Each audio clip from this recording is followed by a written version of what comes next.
This is Kanzenshuu, the podcast, episode 433 for the week of January 28th, 2018.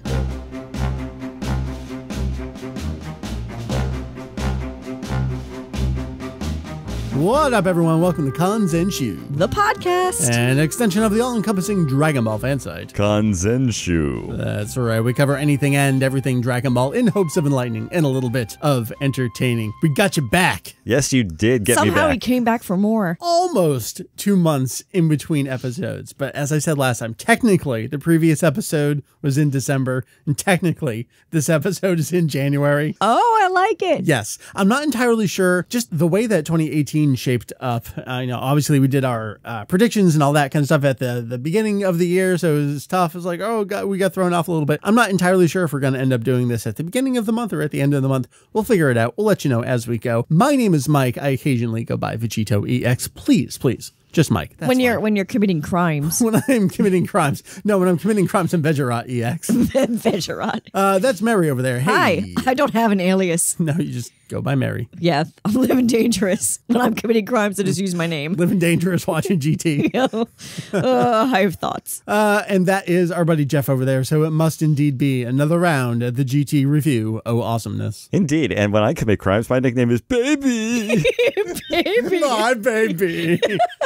Just one time uncapitalized. So are you baby or are you baby? Capital. I am capital. Thank you very much. Capital baby. All right. Just want to make sure we get that here for all time. I don't know, man.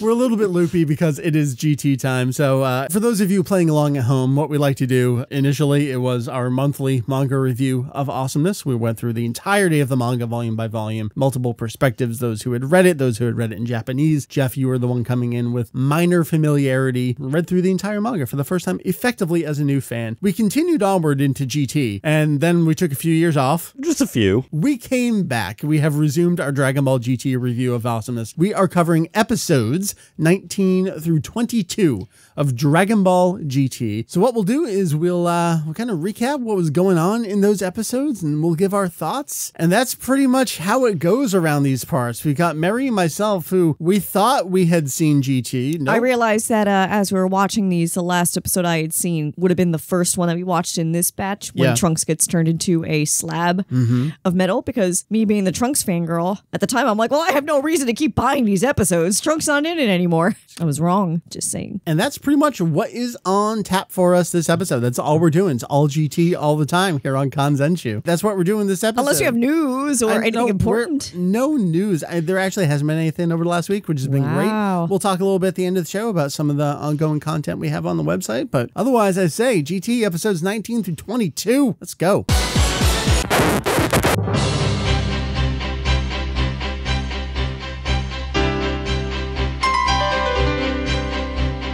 As we mentioned last time, we have a couple ground rules here on the GT review of Awesomeness. These apply pretty much just to Meri and I, because it's not relevant to Jeff, who has not watched Dragon Ball Super, really knows nothing about Dragon Ball Super, except for the poster immediately across from him that he started asking me questions about.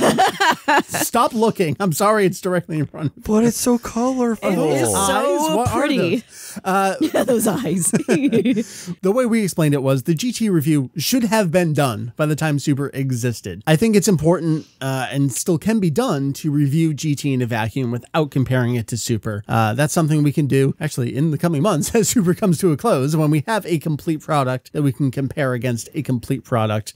Until that time, until we finish up the GT review of Awesomeness, we're just going to be reviewing GT as its own entity, as it existed at the time. So if you hear us not mention something about Super, it's not that we forgot that, is that we're very purposefully not doing that. And because Jeff doesn't know anyway, it doesn't apply to him there. So what we're going to do is we're going to run down just a little bit of what happened in these episodes, and then we're just going to chat them out. Just a little bit of context where we last left our heroes. We had been led to Gil's home planet. Everyone was ambushed. Dragon Balls were stolen. Everyone was hooked up and analyzed. They fought Mega Cannon Sigma, Super Sigma, and now Rild is coming, and that's where we begin here in episode 19. Dragon Ball GT episode 19, headed for battle, the mightiest mutant, Rild. Goku arrives back at where Trunks and Pan are by the spaceship. Rild arrives, and Pan actually lands some good hits on him, but it's nothing. It doesn't matter. Dr. Mew's total galaxy conquest operation is what's going on here, planning to take over the entire galaxy. Rild fires a blast at Pan, but Trunks jumps in and gets frozen in whatever. Frozen in carbonite, and is teleported away. Pan flies off to find Trunks in the tower while Goku fights Rild. Pan arrives just in time to see Trunks sent away. Gil is there, but she is forced out by something. She is completely removed from the building. We get our first real look at Mew's base, and that's where Trunks was sent. Goku and Rild continue their fight. We'll hear that sentence quite a few times as we move through these episodes. The Kamehameha doesn't quite do it. Goku is caught by Mega Cannon Sigma, but he goes Super Saiyan. Rild powers up with some circuits and stuff, and we have Hyper Mega Rild. We move on to Dragon Ball GT Episode 20. Astonishing! A tidal wave of metal attacks Goku. Goku and Rild continue their fight, destroying the countryside along the way. Pan keeps getting removed from this building over and over. Rild goes all liquid metal, and Goku gets stuck in the trees. Pan keeps going in, and then a robot commits suicide. Very interesting point you picked up on. Yes. Turns out, Rild is the planet itself, Planet M2. Dr. Mew has Trunks, and he's analyzing Goku's fights. One of the defective robots actually takes care of the removal system, so Pan can stick around. And she corners Gil, but lots of robots come out with guns, and they turn the system back on. Pan is back outside again, but she has a Dragon Ball. Goku and Rild are still fighting. End episode 20. We move on to Dragon Ball GT episode 21. What's this? Goku turned into a metal slab. What's going to happen in this episode? No idea. Goku gets turned into a metal slab. Goku and Rild keep fighting. We have Robot Planet with a movie theater. They fight in the movie theater. Goku hides in the movie screen, and it's kind of weird. Pan comes back. She gets hit, and Goku gets captured too, so everyone's been turned to stone, and they all get transported to Dr. Mew. Gil is transported over as Mew is analyzing them. He's like, oh, welcome. You've done so well. You're here at just the right time. You get to see everything. But Gil starts interfering and fires a missile at Mew. First, he revives Goku. One robot, though, grabs Trunks and runs over to Mew with it, and they play keep away for a while until Trunks is shattered. Trunks is dead. God, Trunks is no more, except he's fine, I guess. Yay. Gil has apparently been a friend the whole time, and apparently there's a secret room, and apparently there's something in an incubator. And it's not Cell. And episode 21, we move on to Dragon Ball GT episode 22, Ambitions Exposed, the evil life form, Baby. Apparently there is something called Baby, and it's something incubating that needs a perfect form. And Dr. Mew looks identical to Dr. Gero. I think we've been here before. Gil apparently heard some rumors about something going on. Trunks tampered with the programming. Apparently. Gil and Trunks had a secret conversation. Apparently. Mew says Saiyajin, and Baby wakes up, and Baby breaks out. But the three of them attack Baby, and he blows up, and everything's done, and Dragon Ball GT is over. Dr. Mew summons the spaceship, but a little pink thing goes up his leg as he walks his way in, and Dr. Mew takes off. And they just stand there and let him go because they feel that he is not a threat anymore. But no! Baby bursts out from Dr. Mew. Baby is the master. He is the one who made Mew, and it has been Baby's plan this entire time. That brings Dragon Ball GT episode 22 to a close. Those are the 4 episodes of Dragon Ball GT that we are reviewing here on our episode. Let us start with episode 19, which is mostly Goku fighting Rild, and that's the episode that ends with him turning into Hyper Mega Rild. Anything in particular about this episode that we want to bring up? I loved that the models and animation were like the A-team. Yeah, it seemed pretty good for most of episode 19, a little bit into 20. There were a couple decent scenes. Trunks getting frozen was one of them. Rild did he fired his fist, and then it came back around again and brought Goku right up into him. That was cool. That was actually pretty awesome. It was great, and Goku just smirks and just starts firing at him. Everything in there was good. And just Goku looked amazing in this episode. Yeah. It's like, damn, they managed to draw him cool while still looking like a little kid. Because he's always looked like somewhat derpy. Not in a bad way, he's just like a little kid. But today he actually felt like, oh, you're kind of a badass. That's cool. We had some power conversations in this episode. Jokingly. Mostly jokingly. We had the biggest key since Boo, and Rild says Goku is apparently, I'm we're going to say apparently over and over this episode because apparently things Plot just points. happen. Apparently Goku has only been using half his power. Do we have any thoughts on the power comparison? My eyes couldn't stop rolling. It actually fell back out of my head. I had to pause and go pick him up off the floor. And we had just heard this before. We were getting quite a bit of this, and thankfully this was kind of the end of it for this span of episodes. Yeah, it doesn't need it. Yeah, felt the same way. It doesn't need that dialogue. Like, the fights are passable enough on their own that we just don't need that dialogue. I want to go briefly to the next episode, episode 20. I felt there was a whole lot of nothing this episode. This episode could have not existed and still been okay. Yeah, there was just the same thing over and over. Is Goku and Rild fighting, and, Mew has Trunks and he's analyzing Goku. There's nothing really going on there. The only thing that's really relevant is the pawn stuff. Yeah. And even then, I wish it would have been more merged with the previous episode, just to kind of speed things along a little bit. Feel the same way. I mean, they had to have her keep going in and out for that plot point to even work. You can't just do it once and have it stick. We're talking about things that happened in this episode, but as we're watching it, I'm just going, nothing's actually happening Other than Rild is becoming more powerful, and you're seeing that, oh yeah, he's absorbing metal, and now he's full on Terminator mode, and now he's the planet, and he's liquid metal. Okay. But beyond that, it was quite similar to episode 19. Yeah. What I have to tell you about 19 and 20, it follows a pattern that I really do not like, which is this thing is really cool. Why is it going on for a minute or more? Why are we getting this at a prolonged amount of time? The walls warping on Pan was cool. Yeah. I didn't need it to last an entire minute just for her to end up outside and then have her go back and do it again and again. It seemed rather redundant to me. I think you needed it, but not that many times, though. No, definitely not. I think the number of times was appropriate. I just think the amount of contextual nothingness around everything was affecting it. I gotta say, I was mighty impressed that they did find different ways to animate the warping sequence. Yeah, to do something. They could have just easily recycled that animation over and over again, especially considering how complex it is. Yeah, it was pretty cool. There are a lot of neat animation tricks. They did some fast things with some of the liquid, but then I felt like they started falling back throughout these episodes on that kind of slow growing animation, particularly with the metal stuff. Where it was looking like it was blurry growing. They did it well once, and then they're like, we can't. It's like their version of slow motion. Yeah. Well, just weird with Rild especially bending metal. First of all, him saying, I can bend all the metal on this planet. This planet is me. For some reason, that was it's just so unremarkable. You know what bugged me around that conversation? He said something like, as long as there's metal on this planet, I can take care of everything. And that to me sounded like a plot point of, oh, what if we melt all the metal on the planet? What if we blah, blah, blah? But nothing ever comes of that statement. No, nothing does. I don't know if it's a purposeful red herring or just someone wrote something dumb. But not even that, but there's so many opportunities that could have happened to help Rild in his fight that he didn't take. Yeah. He instead does these grandiose, big gestures that do absolutely nothing. And then just stands there for a while. Why did you grow so many trees and just make this metal environment for Goku to just hop around it? How come he shoots the ground and everything turns to metal, but Goku standing on the ground doesn't turn metal with it? But the ship does. But the ship does. There are some things where it's I get it, but it either took some really weird directions or just things that seemed pretty unnecessary.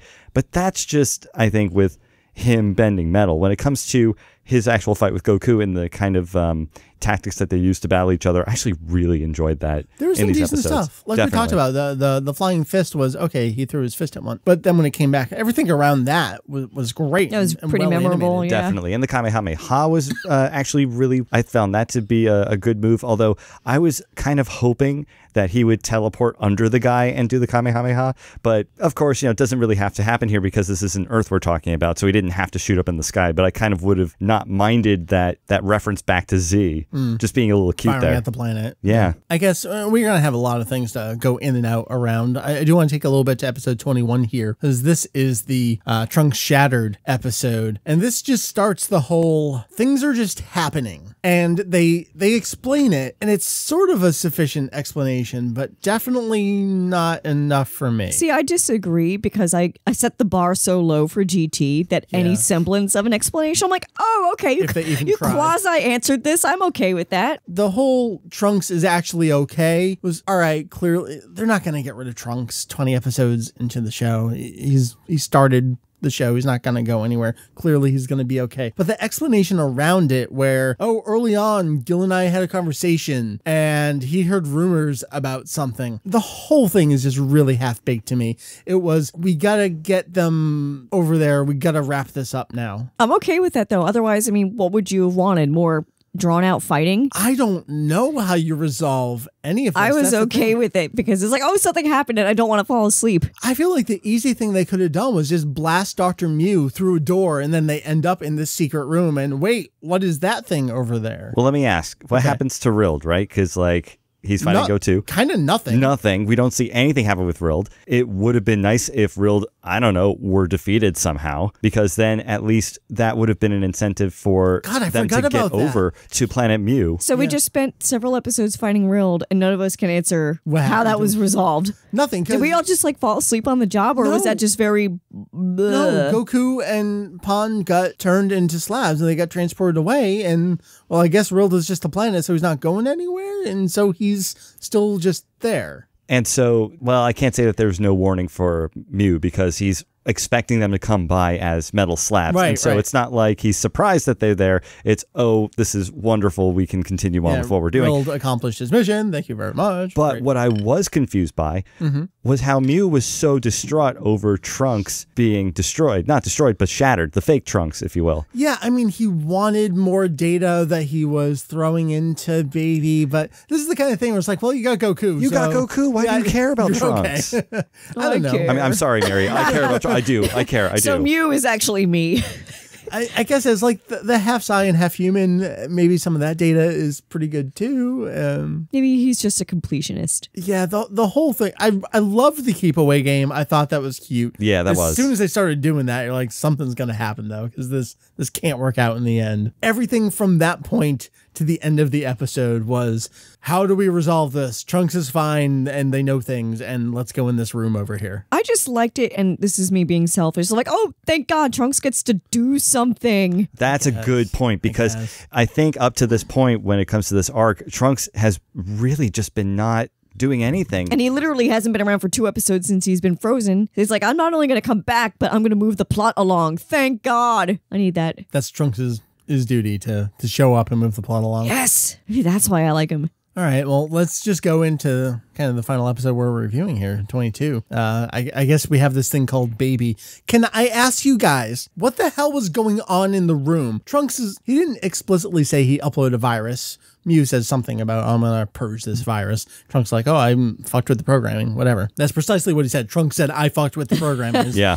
What the hell is going on in this room? Like, water's spurting out and non-key blasts are falling from the sky? Like meteors and Someone shit? please tell me what is happening in this room. I don't know. I thought it was very abstract. I tried not to think about it too much because I found that I was eating up too much mental real estate in my head. I was like, I just need to let it go and just accept that it's the scenery. All right, Jeff, help me out here then. Don't look at me. I'm as confused as you are. Although I will say that I think Baby's introduction, God, I hate calling it that, but I mean, that's what it's theoretically called, I guess. There's no other name for it than Baby, right? I mean in the fan subs, I always knew it as Baby. Well, that's B-E-B-I. But that is the word baby. I know. But it's the English word baby. Like in the original script, that's what they intended. Yeah. But I was kind of watching all these things happen and sort of not expecting, but hoping that I would get explanations for this kind of thing. Yeah, I mean, we're going to talk about what some of your predictions were as we get to the end of our coverage. Oh, God, my darn predictions. You didn't have a whole lot. Can we just talk a little bit here? We're not quite yet. At some point, I think we'll have to talk about Saijin Zetsumetsu Keikaku, plan to eradicate the science. Not yet. For now, let's just talk about Evil Doctor with a mustache creating what we think is an artificial life form kind of thing that needs to achieve his perfect form. In an incubator found by Trunks. And Trunks is there. Oh, that's funny. Just, I don't know, guys. It's a rehash for sure. But I'm so desperate for plot at this point, I was kind of okay with it. I was like, we're just going to barf so much plot points and exposition at you all at once that I'm kind of like, sure, give me what you got. We had been leading here for a while. I mean, our earliest mention was back in the lewd stuff. And we very slowly got our way here to Planet M2 with Will, and Dr. Mew is actually in charge. Well, actually, it's Baby in charge. Which, by the way, I found very surprising because I haven't seen these episodes before. I was like, oh, I didn't know that he was in charge all along. This is the thing that I'm struggling with, where I actually know everything that happens because you have to. We've written about all this. And it's just, I ain't never seen this. It's just like, yeah, sure, I've seen it. No, I don't think I've actually watched these couple episodes here. I've definitely picked up a little bit after this, but these few here, actually leading up to Baby himself, I either never watched or watched with my eyes closed snoring. So, yeah. That's where I think a lot of the problem exists here, where it's like these major things are happening and I'm asking myself, why should I care? Exactly. Because there's no emotional draw to things like, oh, Gil and Trunks have been cooperating this whole time. First of all, bullshit, but like, you didn't fill me in on enough things for me to actually care. It really feels like you were animating as you were coming up with the script and then had to figure something out. You feel this because you've already animated this previous episode. You don't have a chance to go back and put in details that could have led to this. There was no foreshadowing for things like Baby. Would it have worked? I mean, obviously it wouldn't have worked for the villains in universe, but would it have worked for us if we got any kind of hint that something was going on? We needed foreshadowing. We needed it because as soon as it came up that, oh, Trunks is okay and he's walking down the staircase, whatever, that's a Deus Ex Machina that, well, not really Deus Ex Machina, but it definitely felt like they got to a point in this story where it was, we need to start having actual story now, and we have to do it real damn quick. I think what I would have liked to have seen more of was when they're wrapping up that scene in episode 22 where they think Baby's dead and Mew is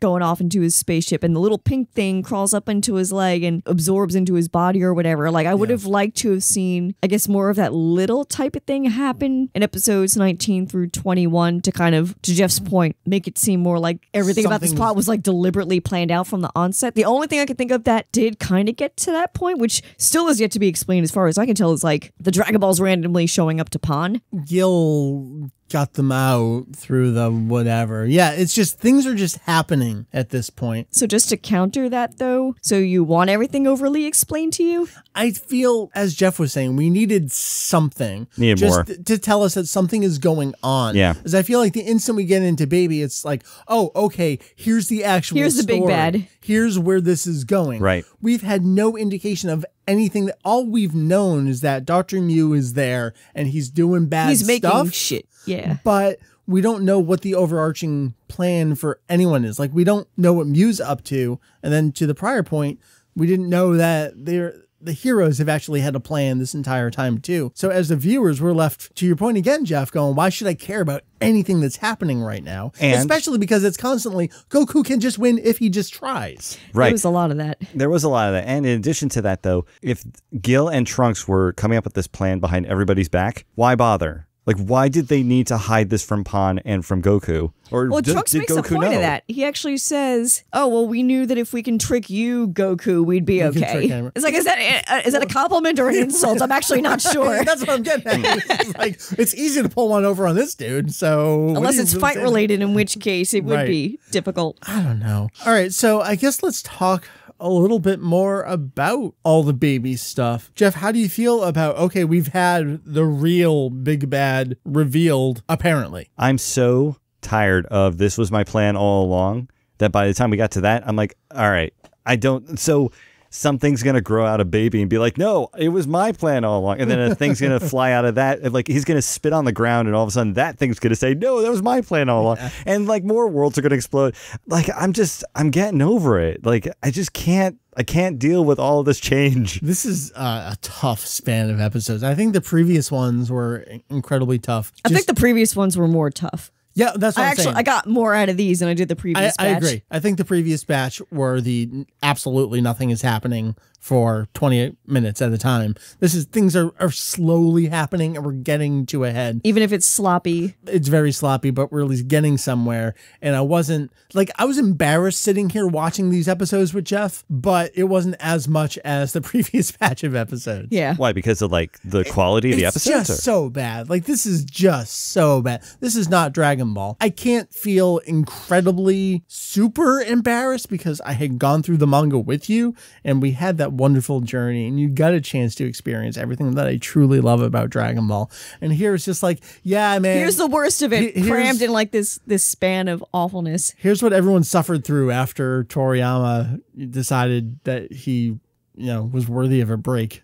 Well, to back up why that is, and I can't say, I mean, obviously we're saying negative things about this span, but at the same time I justify it because when you don't have Toriyama specifically working with these characters, I were the one charged with writing these episodes, and Toriyama's like, yeah, whatever, I'll just approve it if I like it, whatever. Mm-hmm.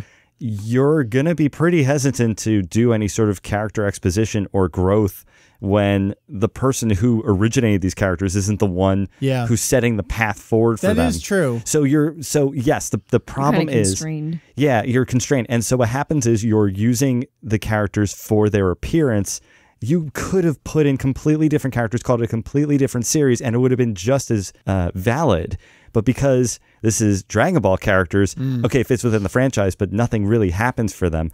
And that's kind of been the pattern in GT, which is unfortunate because the beautiful thing about the manga or with the Dragon Ball and Dragon Ball Z is that these characters are actually growing. There's some actual development going on. Pod's the only one that you get that opportunity with. That's true. She's effectively a blank slate. I mean, yeah, she's at the end of the manga, but she's 3 years old and it's over as soon as we get to meet her. But I don't feel like she's actually getting anything out of this. We don't see her maturing in any way. Even at the end, her anger is still uncontrollable, whatever. Right. We talked about that last time. Yeah, and we don't see any maturity. So she forgave Gil, though. She didn't have to. Yeah. I felt, though, that was actually really shaky how she did that, though, where it was just like, oh, well, you did help us for this one thing, so I guess I like you now. And I was like, really? That's it? I mean, she was livid at this guy, and it just takes... And one of my predictions was, in order for Gil to be on the good side of all these guys, he has to have a damn good reason for it, which I guess sort of came true in these episodes. What is the reason? Just that he's actually friends with them?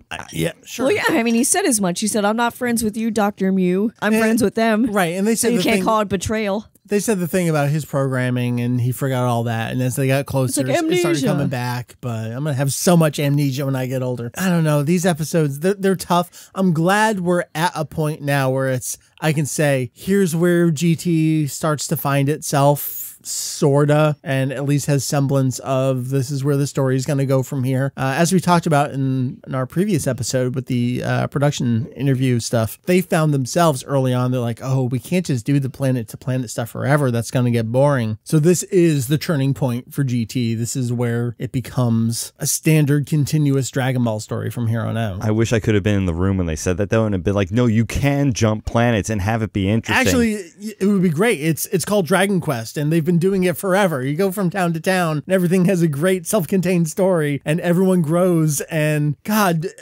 you just have to come up with a few ideas and just put them out, and then just an idea like mind map. I mean, it's really not that hard. I'm very slowly making my way through Dragon Quest VII, the 3DS release. Got it when it came out, played it for a while, put it down for a while. The game is perfectly set because it's through time on whatever world, if you want to call it Earth, whatever it is. You go back into the past, you fix things, you come back to the present, then you go to a completely different location in the world, you fix things in the past, you come back. And every time I go to a new place, I'm like, all right, what's the story here? How am I going to be devastated by the end of this next tower? I'm going to be emotionally wrecked by the time I'm done with it. Like, that's what GT could, not that I think Dragon Ball is going to be an emotionally wrecking story. I'm not looking to cry at the end of every single Dragon Ball episode or arc, but to see, now Toriyama only does the character designs over on Dragon Quest, but I constantly point to Dragon Quest as they have these wonderful self-contained vignettes, but at the end the characters really do grow and change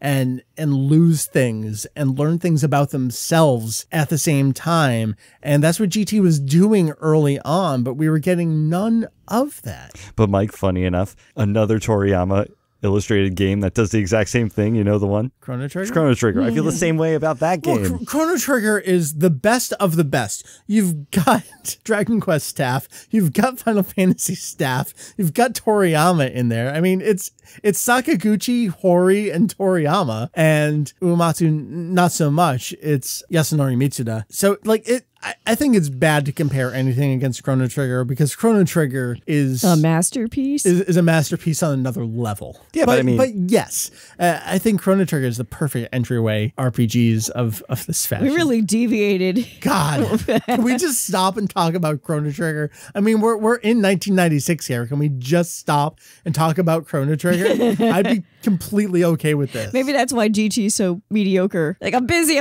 with this other thing. No, I gotta go. No, seriously, can we stop and talk about Chrono Trigger? I'm due for a replay of that. What the hell were we even talking about at this point? We were talking about vignettes and planets, and that would have been better than trying to. You're saying that this is a turning point of the show. But now, granted, I complain about all that, right? But at the same time, I'll be honest, I think at the tail end of all of this, I did feel that the stakes were sufficiently raised. I agree. They were, but I still didn't buy them. I did. I don't know why I feel differently. You know, I agree with that. I did too. And I can't exactly explain why because, I wasn't tagging along with the whole idea of we're keeping this a secret from everybody. Oh, hey, look, now it's this thing. Is it because we finally got, oh no, Mew actually plans to take over the galaxy? Well, maybe it's because I actually didn't expect Mew to have been a facade. Like, I actually did not see that coming. That's so funny.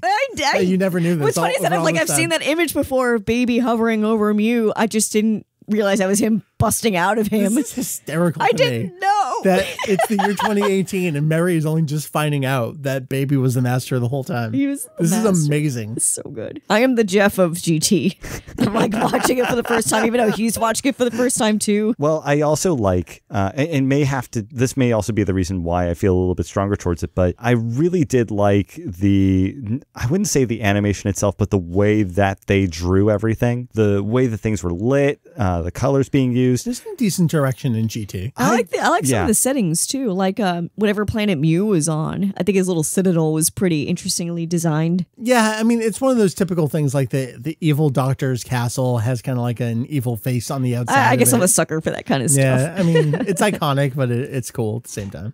Granted, I think I brought this up right as we finished watching it, and there was some confusion. I'm hoping a listener can educate us on this. The last scene, the capsule holding Baby is pulling away. The reflection of the planet is there, but I thought that planet was wherever Rild is. I didn't think that was Planet Mew. Is it Planet Mew? Is it Planet M2? Or is it the destination for wherever he's going? I thought it was M2. I thought so too. I thought it was Rild, only because I thought that we had seen the outside of the planet a couple times before we got to M2. Yeah. So that's where my confusion comes in. I mean, what I would have preferred to have seen there, and maybe it actually was, and I'm projecting, and that's where I know Baby's going. I don't know if that's what we saw there. I think we needed a little something else there. Well, let's just talk about the whole Baby thing in general. Are we excited to have our true big bad? Yes and no. I mean, it's another villain that's like, oh, you're going after Saiyajins.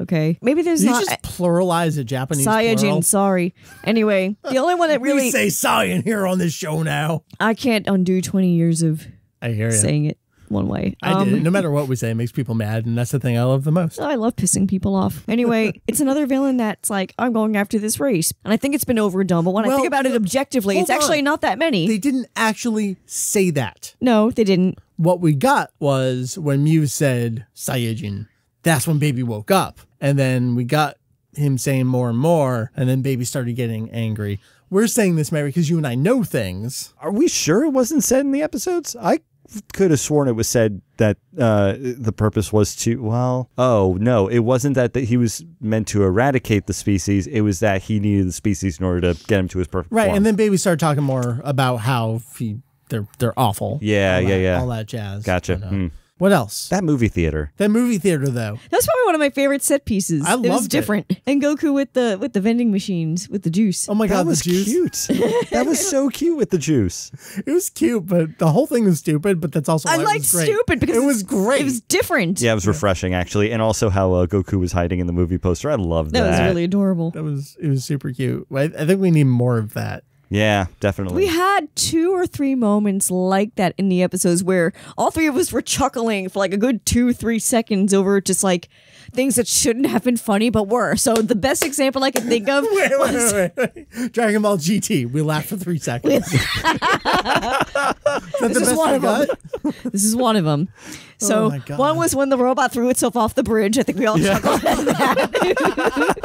And the other That was one, great. That was the the best other thing one was ever. when the robot punched the trunk slab and walked away. That's right. See, you're still laughing. We got the fake, the flashback of the fake, I guess the real Trunks at that point. Yeah. What was that? I don't know, but I loved it. I wanted more of that. But maybe it happens once per episode and that's enough. Oh my so God. 3 laugh out loud moments in the span of 4 episodes. That's I actually lulled pretty good thrice. odds. Yeah, to 4 episodes. We laughed 3 times.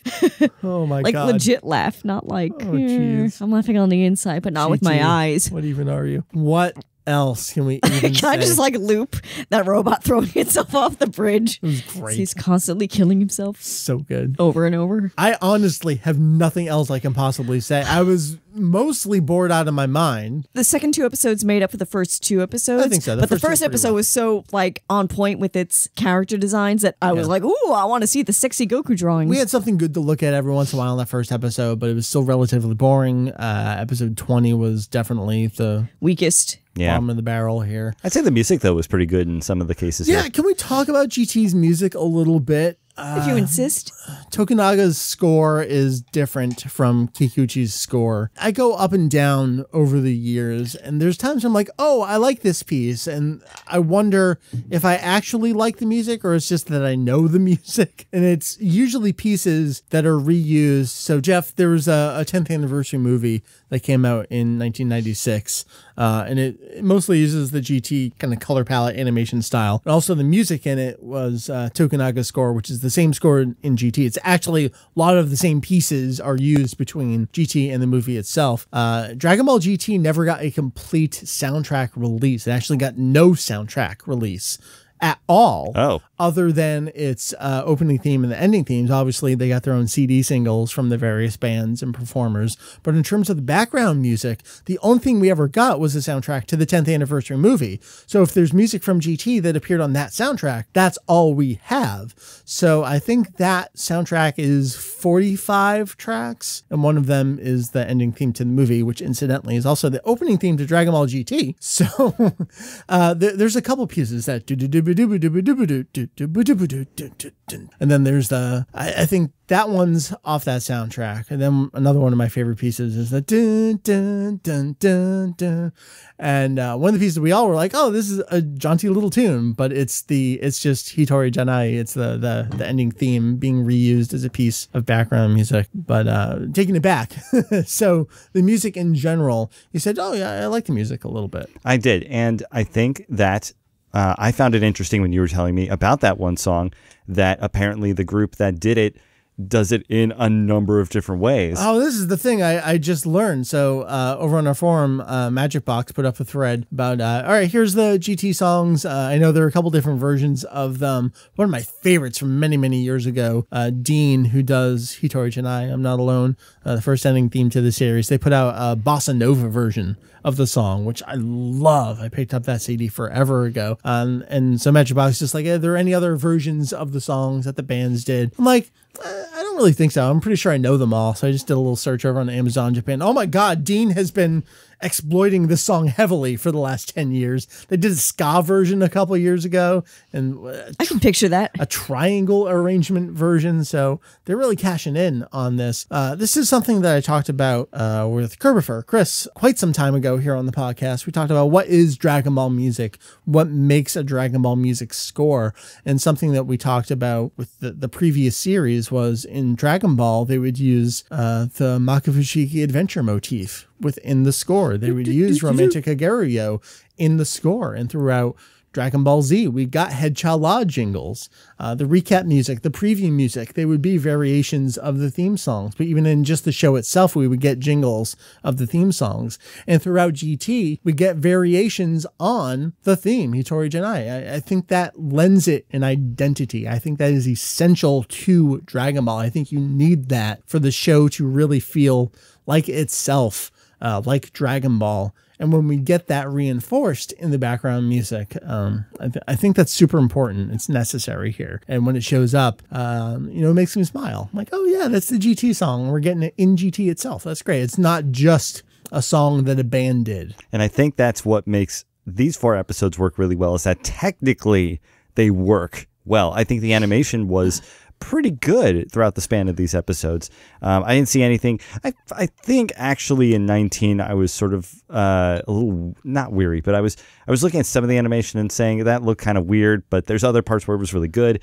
I think the technicality behind it looks great. It's just what's happening in there, the writing, that just doesn't feel like it's solidified as much as the music and the animation. I think by that point you've got these seasoned guys who can do this stuff with their eyes closed, and they're doing their best because that's just what they know how to do. That's the thing about this staff, is that it's just a continuation of everyone that we've had. There's a few things that I would see in the animation and be like, oh, that looks very Boo arc. Yeah, like, it's very clear that these are the same dudes. Yeah. Like, they're still in their element. They're just being given garbage to work with, basically. Yeah. I know I mentioned this, and Jeff, this is going to mean nothing to you, and I'm not going outside of GT here. Again, because I apparently slept through these episodes, but Rild's final form, I don't remember any of that. No, he looks exactly like Ishinran. And I'm like, they not doing much with the character designs throughout this show. I mean, clearly, Dr. Mew's a prime example. Yeah, I suppose. It's a shame. I think Nakatsuru does some interesting stuff, and we're going to see some good work from him. Oh God, what episode is it? I'm blanking on when it happens, but we'll get to it in due time. A certain design. What else do we want to say about these episodes? Jeff, of course we have to check in on what your predictions were last time. We'll see how you did, and then we'll make new ones. But before then, anyone else have anything? I've got something. Go for it. Super Mega Cannon. No, I got the name wrong. Mega Cannon or Super Cannon? Oh God. So Mega Super Cannon? Mega. Is it Mega Super? I don't think it was. It's Mega Cannon Sigma. Okay. And then there's Super Sigma, and then there's Hyper Mega Rild, whatever. Okay, so Mega Cannon. The robots that are back. Yeah, didn't Goku blast them off? I guess they're back. For a split second. Yeah. Only for Rild to absorb them. Yeah, Rild. You know what that reminded me a lot of was movie 7, yes, where the circuits are going into his head and stuff. Yeah, I see what you guys did there. Yeah, but if he controls the planet, what was the point? Maybe that was a catalyst for being the planet. Dragon Ball GT. What is the point of anything, Jeff? Okay. Tagline. All right. So these episodes I am treating as like turning a page, because I'm actually legit kind of excited to see where the next 4 episodes lead us, because I know it's not Goku fighting Rild. Yeah. And then Goku's going to fight Rild, because obviously they're not going to start fighting Baby immediately. Right. Like, I don't think that's going to... I'm sorry, we're getting into prediction territory. Yeah, because he's going off somewhere. So I'm like, okay, so and they don't think he's an issue. Right. So I'm like, okay, well, clearly you don't have a fight immediately ahead of you, so therefore I'm excited. So what happens? Yeah. All right, I need something explained to me. Yeah. In episode 20, the walls close in on Pan, sending her outside. Yep. As it happens, we see... Stuff comes out. Yes, we see Dragon Balls. Yes. We see a medal? Yeah, Gil's medal. Gil's medal. So I was super confused, especially because they're like, and we got the Dragon Balls now. I'm like, no. I think Pan only has one. One Dragon Ball. She said, I have a Dragon Ball. Yeah. I was like, but I saw a number of them when the walls closed. What happened to the other ones? Yeah. So what's... So I don't know. And the medal was kind of like this cute gesture of, I think, symbolic that... Of just here, I'm the one who's helping you. Yes. Like Gil is actually showing, no, you've got it wrong. I'm actually helping you. Yeah. Here's some way that I can show that, because the whole time he's been hesitating to say anything. So I did kind of like that one piece where, they were hiding everything from Pan. That's the kind of foreshadowing I was sort of alluding to with other things. It wasn't enough. It wasn't foreshadowing because it was as everything was happening. So... Yeah, true.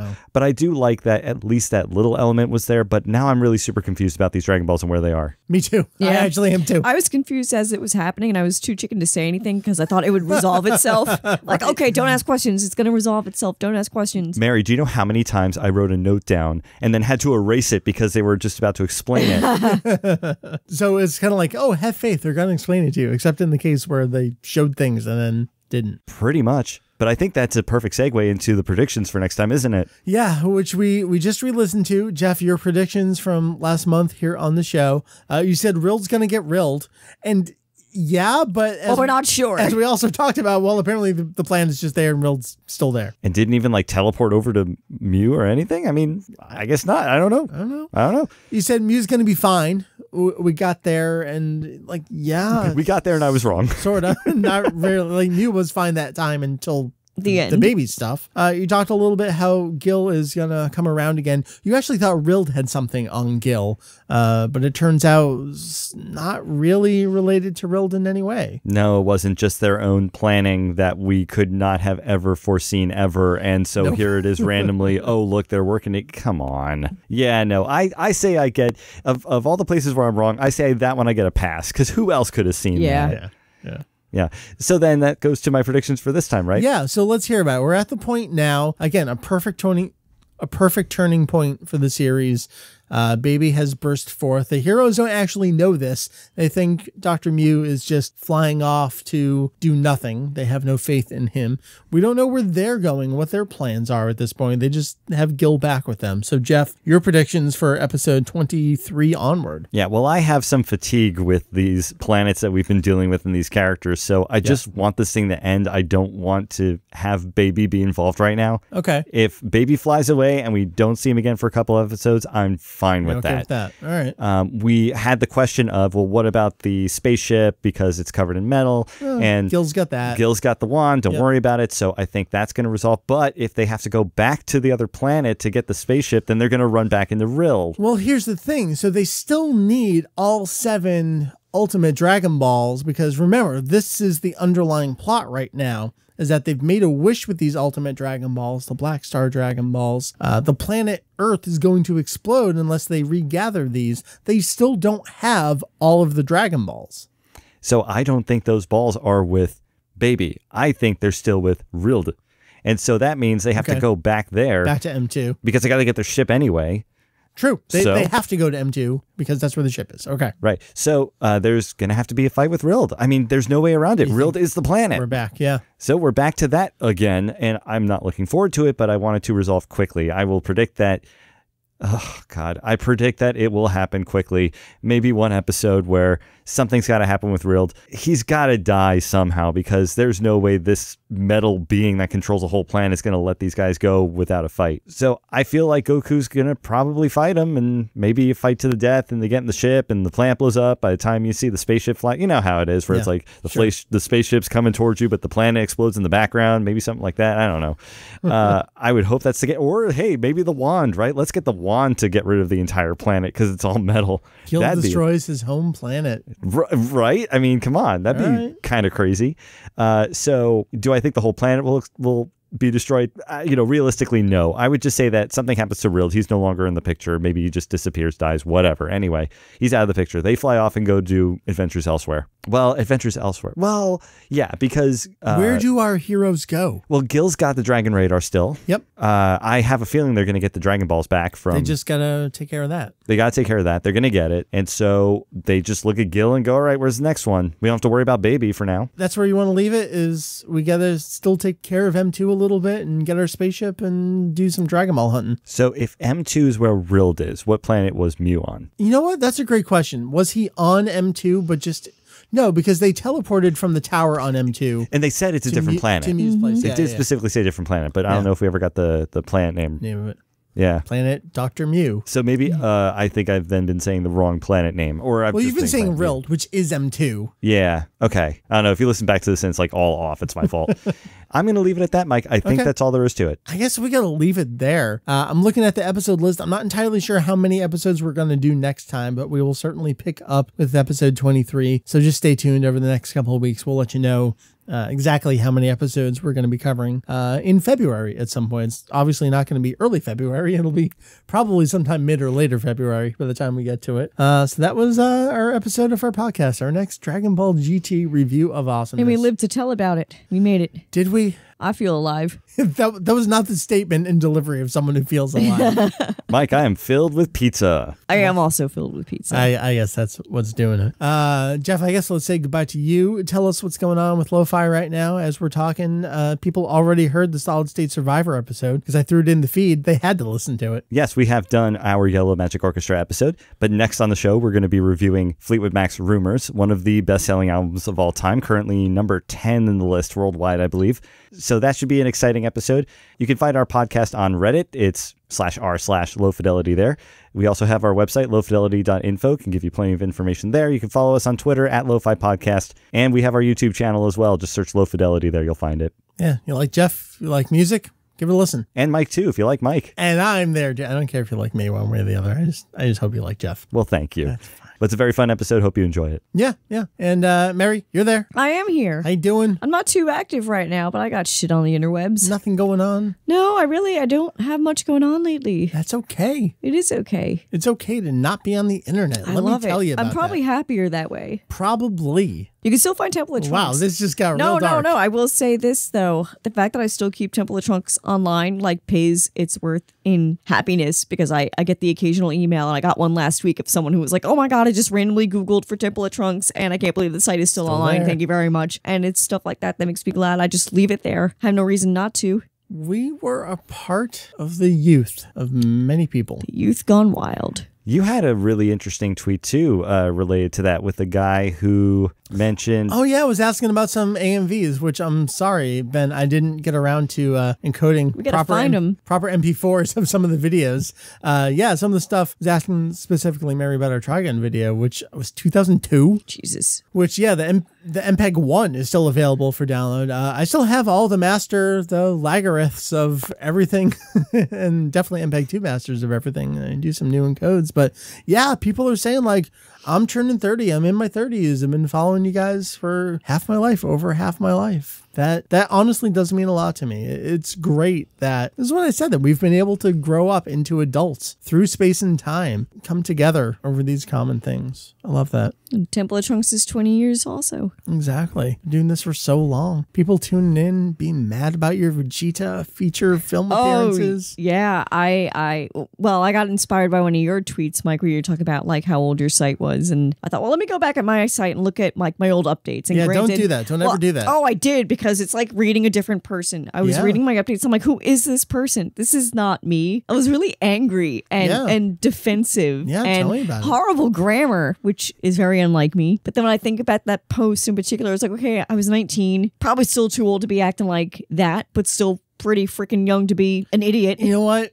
The older I get and people don't want to hear this, I think 19 is still kind of a baby. You're still kind of a baby. You're still kind of a baby when you're 25, let's be honest. Yeah. I agree with that. I still feel like a baby, and I'm old. You're not going to get any dissenting opinions from me, I'll tell you that much. It was just fascinating just to see, like, wow. We've all been there. The point is that you recognize it. Self-awareness is half the battle. You have some growth and you have some maturity, and you reflect on that and you decide, what do I want to do with this? Look, what have I done? What can I go on to accomplish? And what can I leave How can behind? I not be that person? Yeah. And this is what I ask of GT. Wow, Jeff, thanks. You want to bring things back around again. GT, what can you do? What can you do for me, GT? What have you done for me lately, GT? Where are we going? How are you proceeding with this? Are you maturing? I will tell you what you've done for me lately, GT, is you've kept me away from fighters. God damn. And this is what I want to circle back to, like when we first started off this evening of watchings. Yes. I was like, so could have been doing. All the cool kids are playing fighters. All the cool kids are watching Super. We're watching doing? GT because we are fucking boss. And on that note, kids, stay in school. Winners don't do drugs. Winners don't do drugs.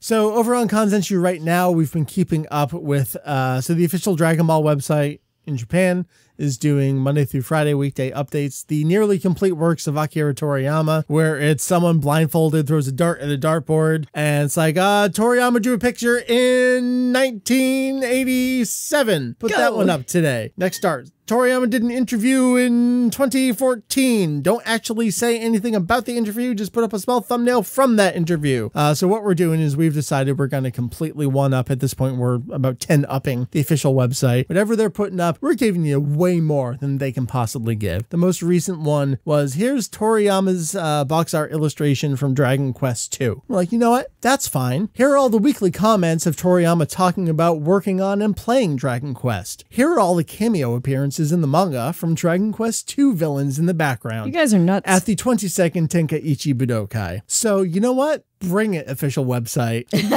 They need to hire you people. With your horrible JPEG artifacting and your low resolution. And they're so bad. They're so bad. How does an official website... This is something I tweeted about a while ago. Is I think it was VJump's website. They were talking about the latest volume of Super, the collected edition, volume 4 that was coming out, and they put up a page from it. I'm looking at it and I'm going, I can see the back of the prior page. And why are you scanning the manga? You are VJump. You are Shueisha. You own the official digital masters of this manga. So clearly some very underpaid board worker was tasked with putting up this text up rather than doing it the right way. It's like, or also it was like, I don't know where to find that shit. My boss isn't in today. I guess I got to go scan the issue of VJump off the shelf today, because what else am I going to do? I have to put it up by noon. What do I do? I love these little scenarios you've worked out. Speaking of making up scenarios on the internet. Oh, love it. So that's what we got going on at Kanzenshuu right now. I think that's going to bring our podcast episode to a close. Thank you, Jeff. Thank you, Meri. I have been Mike. That has been Jeff and continues to be Jeff. That has been Meri and continues to be Meri. I have been Mike. I continue to be Mike. Thank you. You can find us www.kanzenshuu.com. That is kanzenshuu.com. This was episode 433 of our podcast at the site. We will see you next time for 434. I have Kieran confirmed to do our initial impressions on Dragon Ball Fighters. Oh, nice. I was hoping you'd get him. Are you interested? I mean, I have to play the damn game. That's true. I am knee deep in Zelda, and I can't pull away. No, you're late to the party there. But I know. You're also perpetually at that party and never leaving that party. So, I'm the house guest that never leaves this party. You said link to the party. Did I say link to the party? We'll roll back the tape. What do we say? I heard late to the party. I heard late to the party. You heard late to the party. I was like, link to the bastard. You trying to do that? That's cute. What was I getting at? Right. So I don't know if we'll talk fighters next week. We'll see. We're trying to stick with our weekly schedule of the podcast here in 2018. Newfound focus, getting back into the groove of things. Everyone's healthy right now. We'll see if the flu takes out the entire staff. And Dragon Ball's making a lot of money. Dragon Ball's making a lot of money. Are we making a lot of money? We're seeing... Are we getting trickle-down economics with like this bounty that Dragon Ball Super is making right now? Yes, Mr. Reagan. We are seeing the trickle-down effects of Bandai Namco. I have not seen a single check. I've seen a lot of bills. I haven't seen many checks here at Kanzenshuu East. Kanzenshuu East. Well, some of the bills go to Kanzenshuu Midwest, but most of them come to Kanzenshuu East. Well then, I keep trying to end the episode, but y'all keep being funny. So that's what we do. Did I just say y'all? Yeah. Yes. Go back to Kanzenshuu West. I don't think Heath says y'all. All right, are we done, guys? I think so. I'm good. Tapped out. Yep. For sure. Jeff, we've done a lot of podcast recording over the last couple of weeks. Yes, we have. Give our voices a little bit of a rest here. Kanzenshuu.com, said all that. Go to the website, go to all the social medias. We're everywhere that you need to be. We're in your ears right now. Can't wait. Mary's yawning. I'm sorry. She does that to people. Can't wait to chat with you next time. See you then. Bye-bye.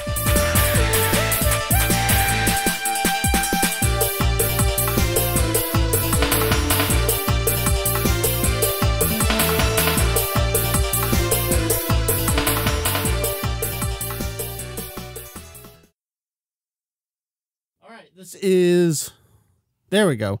Mike talking. Let's start with Jeff. Hello. Baby. My baby. My baby. Mary, my can you precious talk, please? baby. My precious baby.